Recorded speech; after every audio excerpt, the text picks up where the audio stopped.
HS physics 100 MCQ series part 1 এ একটি আধান কিউকে দুটি অংশে ভাগ করা হলো, একটি কিউ অপরটি কিউ মাইনাস কিউ। কিউ এর মান কত হলে তাদের মধ্যে ক্রিয়াশীল বল সর্বোচ্চ হবে? 2 কুলম্ব তড়িৎ আধানের ইলেকট্রন সংখ্যা হবে 3। একটি সমান্তরাল পাতধারকের দুটি পাতের মধ্যবর্তী স্থানে তড়িৎ ক্ষেত্র EV/m সুষমভাবে বিস্তৃত রয়েছে। যদি প্রতিটি পাতের ক্ষেত্রফল a m⁴ এবং পাত দুটির মধ্যবর্তী দূরত্ব dm হয়, তবে ধারকটিতে সঞ্চিত শক্তি 4। সমব্যাসার্ধ ও সম আধানযুক্ত 64টি ক্ষুদ্র জলবিন্দুকে একত্রিত করে একটি বৃহৎ জলবিন্দুতে পরিণত করা হলো। বৃহৎ ও ক্ষুদ্র জলবিন্দুর বিভবের অনুপাত হবে 5। কিউ আধান ও সি ধারকত্ব বিশিষ্ট 64টি জলকণা মিলিত হয়ে একটি বড় জলকণা তৈরি করে। বড় জলকণাটির আধান ও ধারকত্ব হবে। এবারে তোমাদের উত্তরগুলো আমার উত্তরের সাথে মিলিয়ে নাও। HS physics 100 MCQ series part 1 B.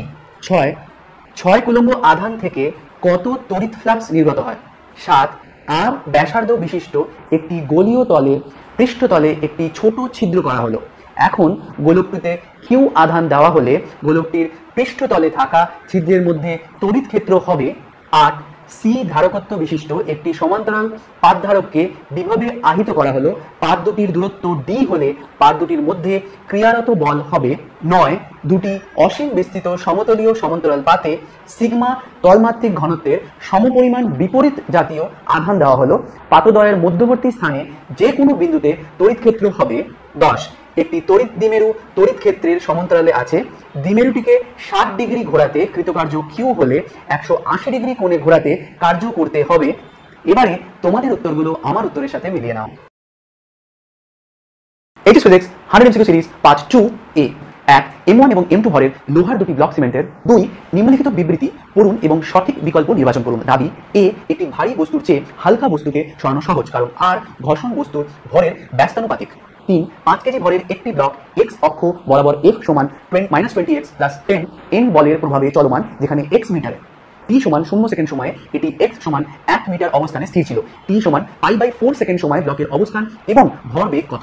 4 একটি অমসৃণ অনুভূমিক তলে w ওজনকে একটা বল f দ্বারা সমর্থন করা যায়, যা তলের সাথে সমান্তরালভাবে অথবা অনুভূমিকভাবে ক্রিয়া করে। যদি ঘর্ষণ কোণ Fw হয় তাহলে হবে 5। যদি m ভরের একটি বস্তু a ঊর্ধ্বমুখী ত্বরণের চলমান একটি লিফটে বহন করা হয়, তাহলে বস্তুটির উপর ক্রিয়াশীল বলগুলি হলো 1 লিফটের তলের উপরের দিকে প্রতিক্রিয়া r, 2 বস্তুর ওজন mg উল্লম্বভাবে নিম্নমুখী গতির সমীকরণটি হলো। এবারে তোমাদের উত্তরগুলো আমার উত্তরের সাথে মিলিয়ে নাও। HS physics 100 MCQ series part 2 B. 6 একটি 220 ভোল্ট 100 ওয়াটের বাল্ব একটি 110 ভোল্টের উৎসের সাথে সংযুক্ত। বাল্ব দ্বারা ব্যবহৃত ক্ষমতা গণনা করো। 7 বৈদ্যুতিক প্রবাহ শনাক্ত করার জন্য ড্যাশ যন্ত্রটি ব্যবহার করা হয়। 8 কোনো বাস হঠাৎ চলতে শুরু করলে যাত্রীরা পিছনের দিকে ঝুঁকে বা হেলে পড়েন। এটি নিম্নলিখিত কোনটির উদাহরণ? 9 16 ভোল্টের বিভব প্রভাবের থাকা দুটি বিন্দুর মধ্যে 5 কুলম্ব আধান স্থানান্তর করতে কত কৃতকার্য সম্পাদিত হয়? 10 ভূমি থেকে 20 মিটার উচ্চতায় একটি 10 কেজি ভরের স্থিতিশীল বস্তুর দ্বারা অর্জিত শক্তি কত হবে? G সমান 10 মিটার/সেকেন্ড স্কয়ার। এবারে তোমাদের উত্তরগুলো আমার উত্তরের সাথে মিলিয়ে নাও। এইচএস ফিজিক্স পার্ট 3 এ। 1 20 কেজির একটি বস্তু স্থিরাবস্থায় আছে। একটি ধ্রুবক বলের ক্রিয়া অনুসারে এটি 7 মিটার/সেকেন্ড গতি অর্জন করে। বলের দ্বারা কৃত কার্যের পরিমাণ কত? 2 একটি গাড়ি প্রাথমিকভাবে স্থির অবস্থায় থেকে অপরিবর্তনীয় ত্বরণ সহ একটি সরল রেখা বরাবর 4 সেকেন্ড 20 মিটার যাত্রা করে। গাড়িটির ত্বরণ নির্ণয় করো। 3 ক্ষমতা অনুযায়ী ভারতের বৃহত্তম পারমাণবিক বিদ্যুৎ কেন্দ্রের নাম বলুন। 4 পৃথিবীর পৃষ্ঠে জি এর মান হলো 10 মিটার/সেকেন্ড, তাহলে পৃথিবীর পৃষ্ঠ থেকে আরই উচ্চতায় জি এর মান হলো আরই পৃথিবীর ব্যাসার্ধ। 5 যদি শূন্যতার সাপেক্ষে হীরার প্রতিসরাঙ্ক 2.5 হয়, তাহলে হীরার মধ্যে আলোর বেগ কত হবে? এবারে তোমাদের উত্তরগুলো আমার উত্তরের সাথে মিলিয়ে নাও। HS physics 100 MCQ series part 3 B.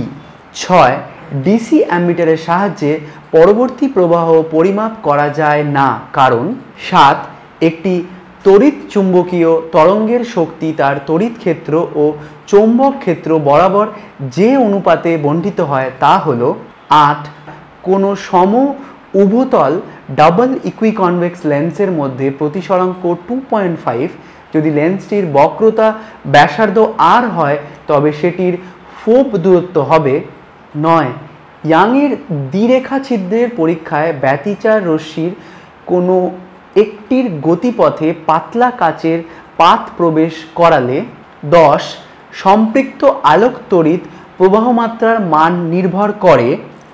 এবারে তোমাদের উত্তরগুলো আমার উত্তরের সাথে মিলিয়ে নাও।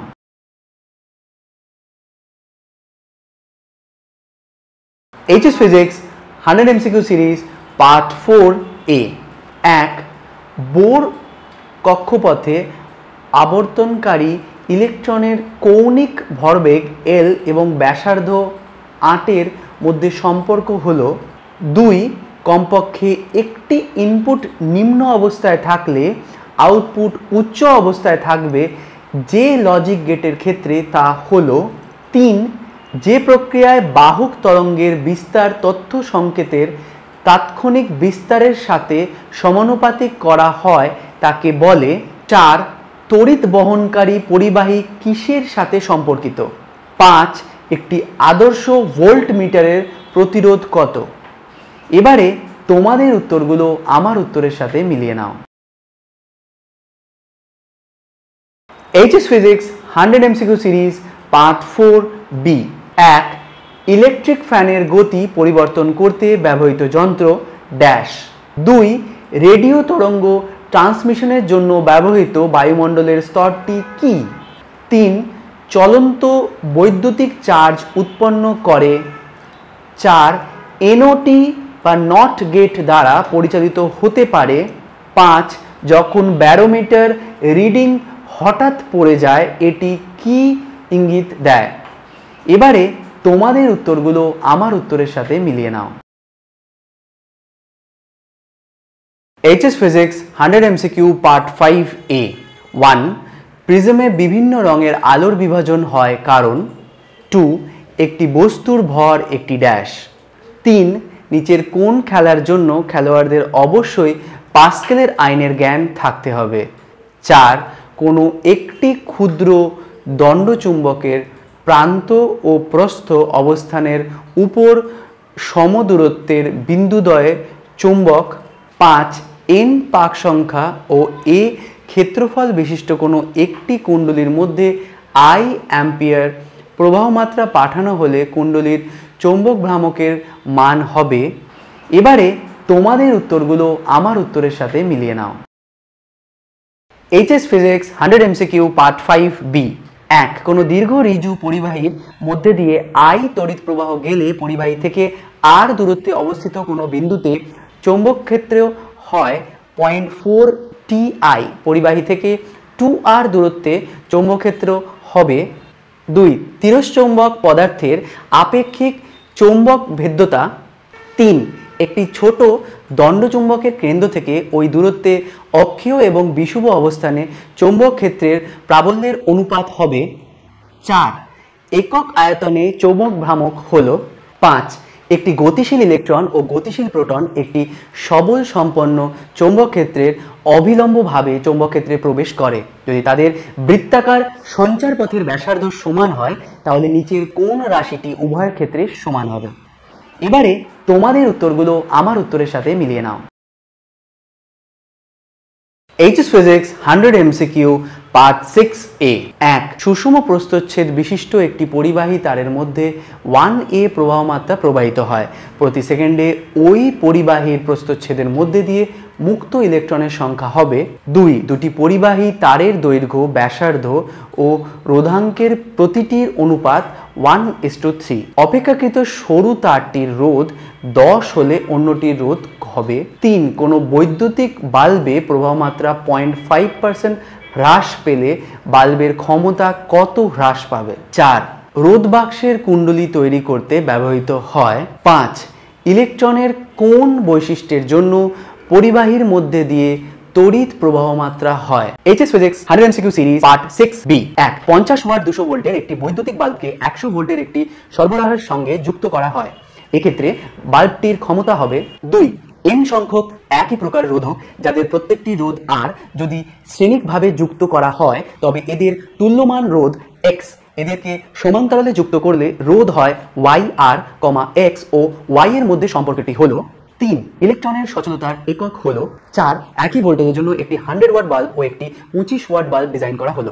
এদের ফিলামেন্টের দৈর্ঘ্য ও উপাদান একই। 100 ওয়াট বাল্ব ও 25 ওয়াট বাল্বের ফিলামেন্টের ব্যাসের অনুপাত হবে 5। সময়ের সাপেক্ষে একটি পরিবাহীতে তড়িৎ প্রবাহ L = 2t + 3t² সমীকরণ অনুযায়ী পরিবর্তিত হয়, যেখানে তড়িৎ প্রবাহ অ্যাম্পিয়ার ও সময় একক প্রকাশিত। t = 2 সেকেন্ড থেকে 3 সেকেন্ড সময় ব্যবধানে পরিবাহীটির প্রস্থচ্ছেদের মধ্যে দিয়ে প্রবাহিত তড়িৎধানের পরিমাণ। এবারে তোমাদের উত্তরগুলো আমার উত্তরের সাথে মিলিয়ে নাও।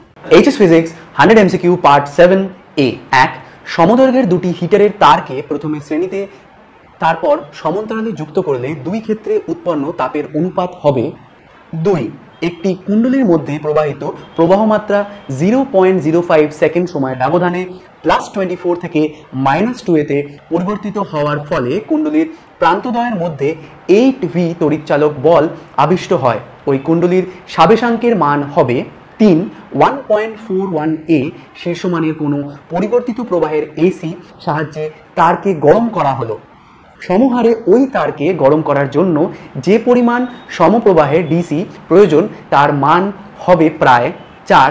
এলসিআর শ্রেণী সমবায় বর্তনী বিশুদ্ধ রোধক বর্তনীর মতো আচরণ করে যখন 5 দুটি কুণ্ডলীর পারস্পরিক আবেশাঙ্ক বাড়ানো যায়। এবারে তোমাদের উত্তরগুলো আমার উত্তরের সাথে মিলিয়ে নাও। HS physics 100 MCQ series part 7B। 1 কোনো ডায়নামোর ঘূর্ণন বেগ দ্বিগুণ করলে আবিষ্ট তড়িৎচালক বল। 2 দুটি সমান পাক সংখ্যার সলিনয়েডের দৈর্ঘ্যের অনুপাত 1:2 ও প্রস্থচ্ছেদের ব্যাসার্ধের অনুপাত 1:2। সলিনয়েডের দুটির সাবেশাঙ্কের অনুপাত হবে 3। একটি এলআর বর্তনীতে পরিবর্তী প্রবাহের কৌণিক কম্পাঙ্ক হলে ক্ষমতা গুণকটি হলো 4। একটি এসি বর্তনীতে ওয়াইটবিহীন প্রবাহের শর্ত হলো 5। একটি কুণ্ডলীতে 0.08 S এ তড়িৎ প্রবাহ মাত্রা +10A থেকে -10A তে পরিবর্তিত হলে 50V তড়িৎচালক বল আবিষ্ট হয়। কুণ্ডলীর সাবেশাঙ্ক হবে। এবারে তোমাদের উত্তরগুলো আমার উত্তরের সাথে মিলিয়ে নাও। HS physics 100 MCQ series part 8A। 1 একটি কুণ্ডলীর রোধ 10, সাবেশাঙ্ক 10H। একে 10V ব্যাটারির সাহায্যে আহিত করলে সঞ্চিত শক্তি হবে 2। একটি আদর্শ ট্রান্সফরমারের পাক সংখ্যার অনুপাত 10। যদি গৌণ কুণ্ডলীতে প্রবাহ 10A হয় তাহলে প্রাথমিক কুণ্ডলীতে প্রবাহ হবে 3। 5 ফুট উচ্চতার এক ব্যক্তি তার সম্পূর্ণ প্রতিবিম্ব দেখতে চাইলে দর্পণের দৈর্ঘ্য ন্যূনতম কত হতে হবে? 4 অবতল দর্পণের আলোর প্রতিফলনের ক্ষেত্রে U-V এবং 1V-1U লেখাচিত্র হবে যথাক্রমে 5 একটি অবতল দর্পণের ফোকাস থেকে 4 সেন্টিমিটার দূরে বস্তু রাখলে ফোকাস থেকে 0 সেন্টিমিটার দূরে সদ্বিম্ব গঠিত হয়। দর্পণটির ফোকাস দৈর্ঘ্য কত? এবারে তোমাদের উত্তরগুলো আমার উত্তরের সাথে মিলিয়ে নাও। HS physics 100 MCQ series part 8B। 1 কোনো ব্যক্তি ন্যূনতম 75 সেন্টিমিটার দূরত্ব পর্যন্ত স্পষ্ট দেখতে পায়, তার পড়ার জন্য ব্যবহৃত চশমার ফোকাস দৈর্ঘ্য কত হবে? 2 ইয়াং এর দ্বিরেখা ছিদ্র পরীক্ষায় D = 120 সেন্টিমিটার, D = 0.12 সেন্টিমিটার দুটি পরপর উজ্জ্বল পটির মধ্যে দূরত্ব 0.6 mm, ব্যবহৃত আলোর তরঙ্গ দৈর্ঘ্য কত mm? 3 নিচের কোন ঘটনাটি শব্দ ও আলোর উভয় তরঙ্গের ক্ষেত্রে ঘটে না? 4 9:16 অনুপাতের তীব্রতা সম্পন্ন দুটি তরঙ্গ ব্যতিচার সৃষ্টি করে, ওই ব্যতিচার ঝালরের সর্বোচ্চ ও সর্বনিম্ন তীব্রতার অনুপাত হবে 5 বিভিন্ন বর্ণের অক্ষরের ওপর একটি সমতল কাঁচ ফলক রাখা হলো, যে অক্ষরটি সবচেয়ে কম উপরে উঠবে তা হলো। এবারে তোমাদের উত্তরগুলো আমার উত্তরের সাথে মিলিয়ে নাও। HS physics 100 MCQ series part 9A। 1 নিচের কোনটি আলোকীয় তত্ত্বতে ব্যবহার করা হয়? 2 হাইড্রোজেন পরমাণুতে n=5 থেকে n=1 স্তরে ইলেকট্রনের সংক্রমণে একটি ফোটন নির্গত হয়। হাইড্রোজেন পরমাণুর পিছু হটার বেগ। 3 হাইড্রোজেন পরমাণুতে n=10 কক্ষ থেকে ইলেকট্রনকে অপসারিত করতে কত বেশি শক্তি প্রয়োজন হবে? 4 হাইড্রোজেনের পরমাণুর কোন একটি শক্তি স্তরে ইলেকট্রনের মোট শক্তি 1.51 ইলেকট্রোভোল্ট। এই শক্তি স্তরে মুখ্য কোয়ান্টাম সংখ্যার মান 5 4be9 কেন্দ্রকের ব্যাসার্ধের দ্বিগুণ ব্যাসার্ধ সম্পন্ন জি কেন্দ্রকের নিউক্লিয়নের সংখ্যা। এবারে তোমাদের উত্তরগুলো আমার উত্তরের সাথে মিলিয়ে নাও। HS Physics 100 MCQ series part 9B। 1 27A নিউক্লিয়াসের ব্যাসার্ধ 3.6 ফার্মি হলে 125B নিউক্লিয়াসের ব্যাসার্ধ।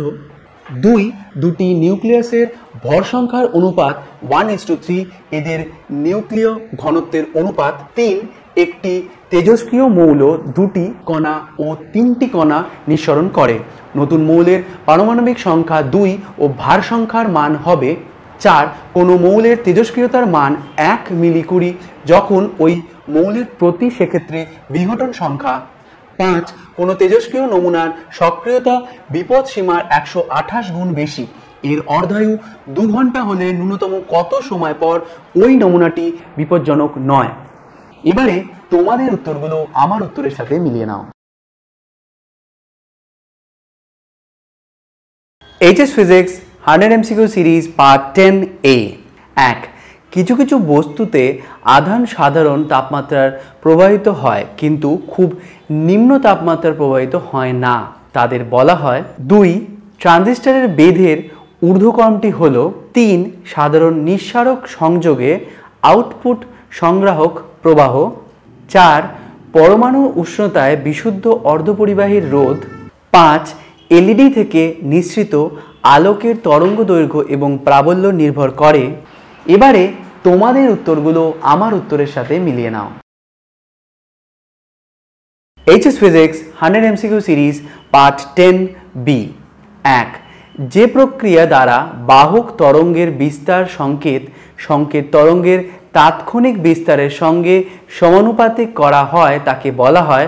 2 টিভি সম্প্রচারে যে কম্পাঙ্ক ব্যবহৃত করা হয় তা হল 3। আকাশ তরঙ্গের জন্য উপযুক্ত কম্পাঙ্কের পাল্লা হল 4। একটি বাহক তরঙ্গের বিভব বিস্তার হল 12 ভোল্ট। এর সাহায্যে একটি সংকেতিক প্রেরণ করতে হবে। মডিউলেশন সূচক 0.75 হলে তথ্য সংকেতের বিভব বিস্তার হবে। 5 বিস্তার মডিউলেশনে সর্বোচ্চ বিস্তার এবং সর্বনিম্ন বিস্তার যথাক্রমে 25 ভোল্ট এবং 5 ভোল্ট। মডুলেশন সূচক হবে। এবারে তোমাদের উত্তরগুলো আমার উত্তরের সাথে মিলিয়ে নাও।